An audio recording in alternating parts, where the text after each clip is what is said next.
So here we've got a stand that's mostly sycamore, and we're going to be slowly thinning it out.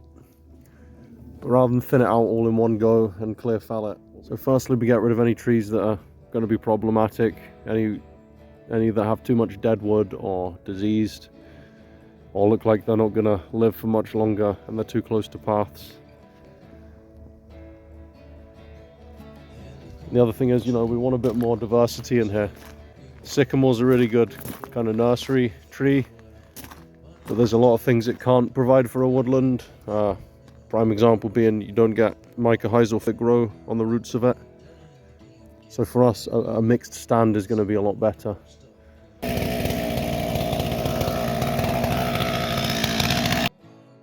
It's also worth mentioning that this is a Victorian woodland garden we're restoring, so we really value unusual specimens.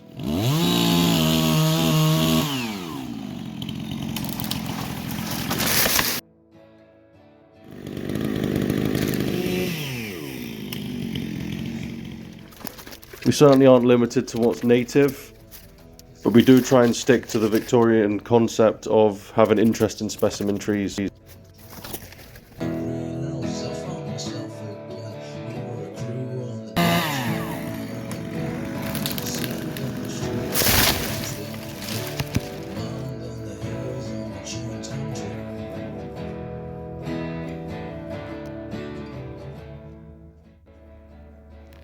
So here is our tree that we're putting in.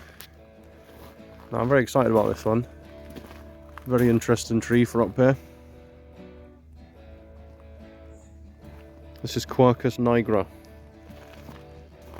So it's an oak. One of its common names is the willow-leafed oak. And you can see why when you look at these leaves. But even more interesting, the niche that this tree holds in its habitat is actually more like a willow. It's a very short-lived tree for an oak. It only lives 50 to 80 years on average, and it grows in quite wet, boggy, compacted soils. It's a real pioneer tree, which isn't something you see a lot of in the oak world. We tend to think of oaks as, you know, the mature woodland tree. So what we're going to do, dig them a little hole, get them planted. We're going to put a tree guard on it. It's a bit contentious, purely just because we've got a bit of a rabbit problem at the moment, and we don't want any bark getting nibbled over the winter, and hopefully it should do quite well. It is quite a damp woodland, which again, this oak is very suited for. Most oaks wouldn't be. The main thing is that we've got light. So we've had a couple of trees down now, and there's a nice big open canopy there, and that's the main thing. What this tree cannot stand is competition for light. So let's go ahead and get this in. So as you can see, some really good soil here anyway. It does get a little bit seasonally wet, but it's not going to affect it at all. Just going to get rid of the last of these salmonberry roots, and we'll stick a few soil amendments in. Right, so in terms of amendments, I'm not a big feeder personally. I like to leave them to fend for themselves. We don't have the time to baby stuff, so generally if it isn't the right plant for the right place, it ain't going in. But just to give it a little boost, we've got a tiny bit of bloodfish and bone. We don't want too much, because we certainly don't want too much nitrogen at this time of year. Really all I'm doing here is feeding the soil. You know, we've just dug it up, we've just disturbed the soil,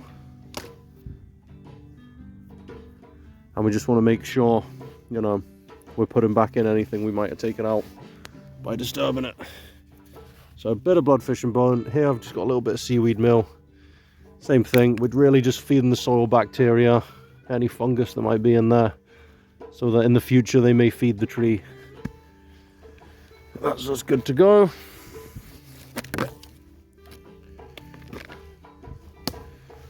Get it in at the same depth.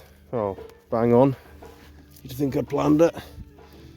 And then, same as anything else, we're just going to make sure that it's all firmly planted, no air gaps. And then it's autumn now, so we expect the tree's going to lose its leaves pretty soon. And that'll be it. Hopefully nicely settled in for the winter. And in the many years to come, a beautiful, interesting specimen tree for everyone to enjoy. All we've got now is the guard to put on. Again, that's just to stop the worst of the rabbits. I'm not going to stake it. I might regret that decision, but again, I don't like to stake the trees if I can avoid it, because they're going to get blasted by the wind, so I need them to get wind pruned from day one if they can. So that's that. Willow oak. What a beauty. So here we are then. A lovely log pile for all the beasties and the mushrooms. And a nice new tree to enjoy. Thanks for watching.